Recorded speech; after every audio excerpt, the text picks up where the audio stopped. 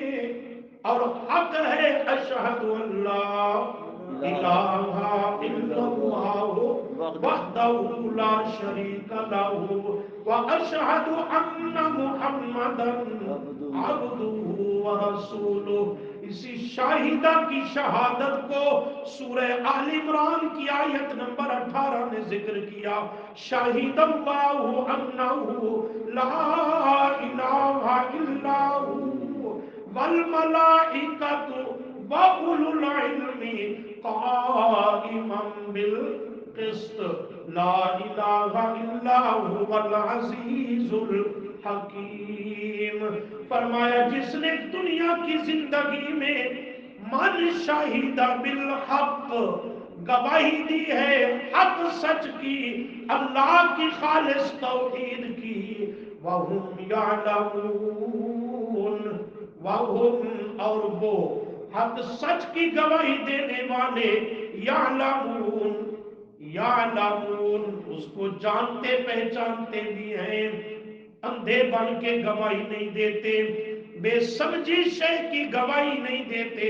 وَهُمْ يَعْلَمُونَ اس کا علم اس کی سوجھ بوجھ بھی رکھتے ہیں کہ لا الہ الا اللہ کا معنی کیا ہے، مفہوم کیا ہے، اس کے تقاضے کیا ہیں، ہم سے مطالبہ کیا کرتا ہے، اس کو یعلمون جانتے ہیں، اور پھر اس کی گواہی دے کر دل سے تصدیق اور یقین رکھتے ہیں، یعنی خالص موحد ہے، خالص موحد ہے، اللہ کی خالص توحید کو جان سمجھ پہچان کر ماننے اور گواہی دینے والے۔ اللہ فرماتے ہیں یہی قیامت کے میدان میں اللہ کی اجازت سے شفاعت کریں گے، اور کریں گے بھی اسی کے حق میں جو یہی شہادت اور گواہی دینے والا ہو، اور جن پر لوگوں نے آس امید لگا رکھی ہے کہ بابا نانگے شاہ سفارش کرے گا، بابا گھنکول شریف والا سفارش کرے گا، کلیام والا بابا، فلانا امام بری جو کہ کٹر رافضی تھا، یہ بناوٹی جو بابے بنا رکھے ہیں، کوئی رافضی ہے، شیعہ ہے، کوئی قادیانی ہے، جن کا اپنا ایمان عقیدہ بھی کچھ نہیں، وہ سفارش کریں گے۔ فرمایا لا یملک ولا یملک الذین یدعون من دونہ الشفاعۃ،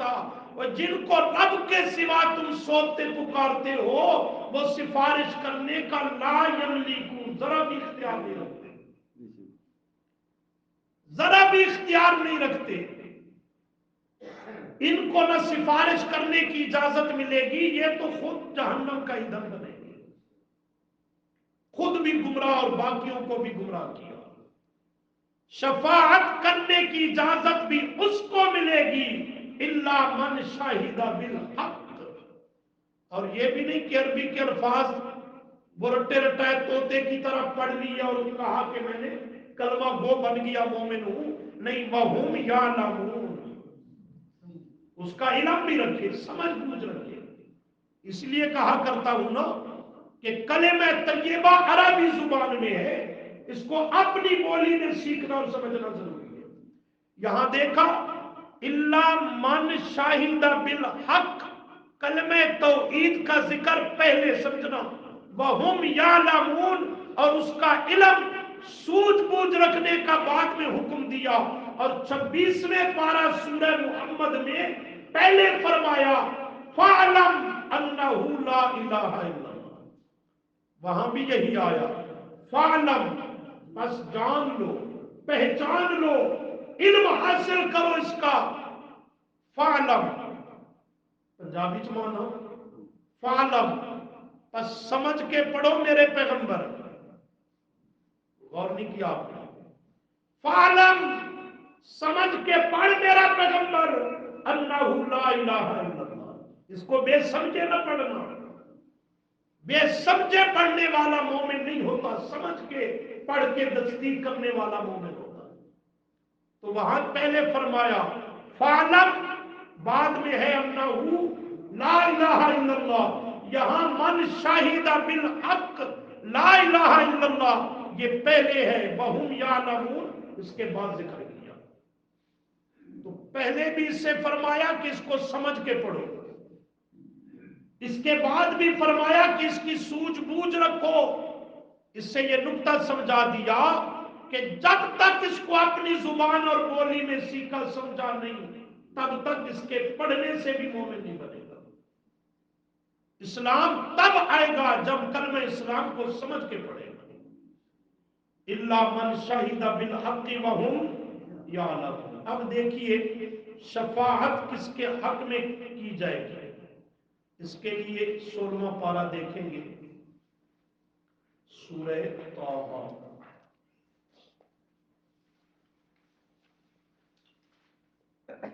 صفحہ ہے 509۔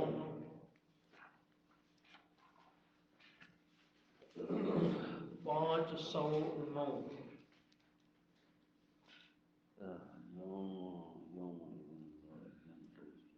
سورہ طٰہٰ کی آیت نمبر 109،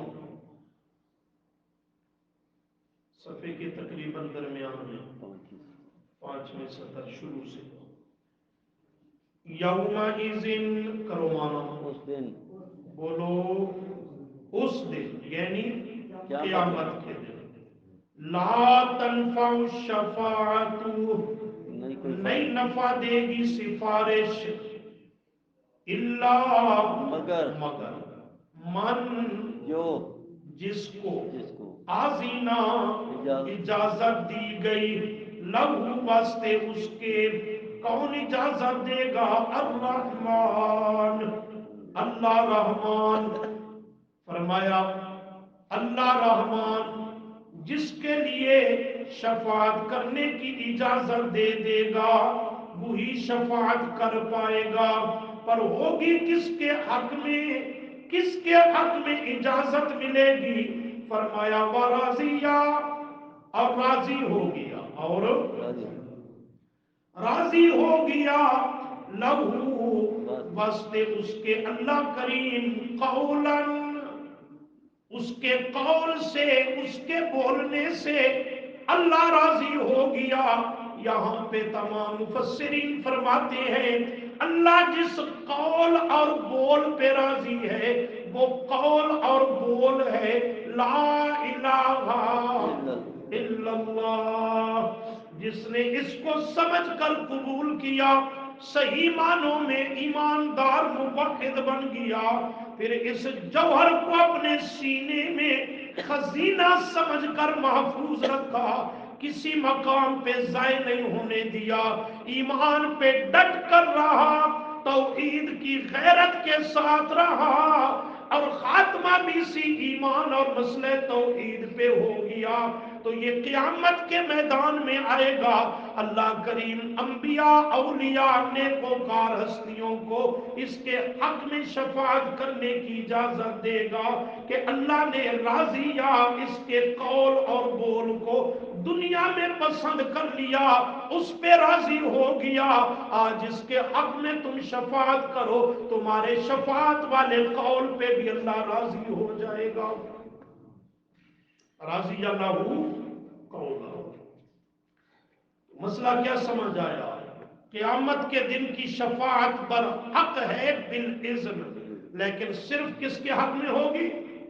ایمانداروں کے حق میں۔ کسی کافر مشرک کو قیامت کے دن شفاعت میں سے کچھ ایسا نہیں ملے گا۔ احادیث کا معاملہ بہت تفصیل طلب ہے، احادیث میں بھی مضمون بالکل اسی قرآن کے مضمون کی ترجمانی کرتا ہے۔ آپ نے فرمایا من مات من امتی لا یشرک باللہ شیئا، یہ میرا وہ امتی جو اس حال میں دنیا چھوڑے گا اور مرے گا کہ لا یشرک باللہ شیئا، اللہ کے ساتھ کسی کو شریک نہیں ٹھہراتا تھا، تو فرمایا قیامت کے دن میں اللہ کا محبوب اس کی شفاعت کروں، لا یشرک باللہ شیئا، اس کی شفاعت کروں گا۔ اب تیسری اور آخری بات باقی ہے، کہ جس کو شفاعت کرنے کی اجازت دی جائے گی وہ اتنی ہی بات کہے گا جتنا کچھ کہنے کی اجازت ملے گی۔ اس کے لیے آخری پارہ دیکھیں، سورۃ النبا،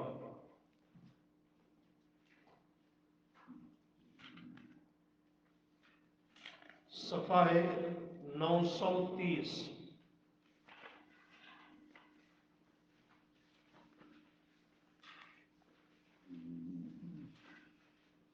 جوید صاحب نے بھی کوئی جگہ دے ہو چل کیوں سارے ناراض بیٹھے ہو؟ کوئی نہیں، بندہ لیٹ سویر آندہ رہا ہے، جگہ چاہ تو کوئی گل نہیں، کوئی مسئلہ نہیں۔ صفحہ 930 مل گیا جی؟ ہاں، صفحے کے آخر سے تیسری سطر جی، سورۃ النبا آیت نمبر 38۔ یوم یقوم الروح والملائکۃ صفا، یوم کرما، اس دن یعنی قیامت کے دن، یقوم کھڑا ہوگا، اب روح الامین، جبرائیل امین، نوریوں کا بادشاہ علیہ السلام، والملائکۃ، اور باقی فرشتے بھی کیسے کھڑے ہوں گے اللہ کے سامنے، صفاً، قطار باندھ کر، صف بستہ ہو کر، اور کھڑے ہوں گے ایک تو پہلی حالت صف بستہ ہو کر قطار کی صورت میں، یہ بھی عاجزین کے ساری اور تواضع کی علامت ہے۔ نمبر 2 فرمایا لا یتکلمون، نہیں کلام کر سکیں، لا یتکلمون، یہ بات صرف فرشتوں میں بند نہیں، انسان ہوں، انسانوں میں انبیاء ہوں، اللہ فرماتے ہیں کوئی کائنات کی ہستی لا یتکلمون، نہیں وہ کلام اور بات کر سکیں گے، اپنی زبان کو حرکت بھی نہیں دے سکیں گے، الا مگر من، وہی زبان ہلائے گا، کلام اور بات کرے گا، آزینہ کی اجازت دے دی، لہو اس کو، الرحمن، اللہ رحمان نے اس کو اذن دے دیا، اجازت دے دی، میرا پیارا بول، سفارش کر، میں اللہ کریم تجھے اس کی اجازت دے رہا ہوں، اور فلانے کے حق میں اجازت دے رہا ہوں، تو بول، سفارش کر، میں اللہ نے تجھے اجازت دے دی، اللہ تو نے اجازت دے دی، اب جو جی میں آئے گا بولتا جائے گا۔ فرمایا نہیں، جب اجازت ملے گی تب بھی، وقالا، اور کہے گا، ثواباً، ٹھیک ٹھیک بات، ثواباً کا لفظی مانو، وقالا، آزین لہ الرحمن کے بعد کہ رحمان نے اس کو اجازت دے دی، وقالا، کہے گا، بولے گا، کلام کرے گا، لیکن اپنی مرضی سے نہیں، من چاہی نہیں، ثواباً، ٹھیک ٹھیک، مفسرین فرماتے ہیں اتنی ہی بات کرے گا جتنی کرنے کی اس کو اجازت ملی، اس سے دائیں بائیں اس سے زیادہ نہیں کہہ سکے گا، وقال ثوابا، اور کہے گا ٹھیک ٹھیک، قول کرے گا پورا، اللہ نے جتنا قول کرنے کی، بات کہنے کی اس کو اجازت دے دی۔ تینوں نکات قرآن نے حل کر دیے، اللہ کریم نے تینوں مضمون واضح کر دیے کہ قیامت کے دن شفاعت برحق، لیکن اللہ کی اجازت کے بعد ہوگی، اللہ کی اجازت کے بغیر کوئی نہ ہونٹ کو حرکت بھی، زبان کو ہلا بھی نہیں سکے گا، اور دوسرے نمبر پہ شفاعت ہوگی بھی اسے کے حق میں جس کے حق میں اللہ اجازت دے گا، کسی اور کے حق میں اللہ اجازت جس کے بارے میں نہیں دے گا، شفاعت کرنے والا باوجود اذن ملنے کے شفاعت نہیں کر سکے گا، اور شفاعت کے لیے بھی اتنا کچھ کہے گا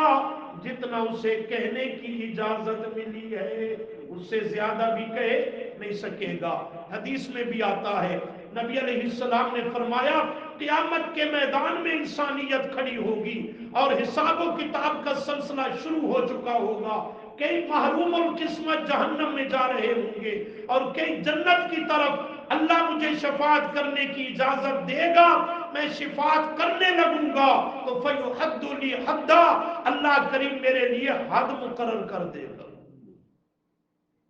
قرآن بھی کہتا ہے وَامْتَازُوا الْيَوْمَ أَيُّهَا مجرمون، مجرموں کو الگ کر دے گا اور حد میرے لیے مقرر کر دے گا۔ ایسے بننے تو پرے نہیں ٹپنا میرے پیغمبر، یہ حد ہے، مقرر ہے، ان لوگوں کی آپ شفاعت کر سکتے ہو، میں اللہ اجازت دے رہا ہوں، اور ان سے اس حدود سے جو باہر ہیں ان کے حق میں لب کشائی کرنے کی اجازت نہیں ہے۔ حدود کو مقرر کر دیا جائے گا، افراد کو مقرر اور متعین کر دیا جائے گا، تو یہ شفاعت برحق ہے، یہ قرآن و سنت سے ثابت ہے۔ اللہ تعالی ہمارے حق میں بھی اس کو قبول فرمائے، ہمیں اس کے لائق اور اس کا مستحق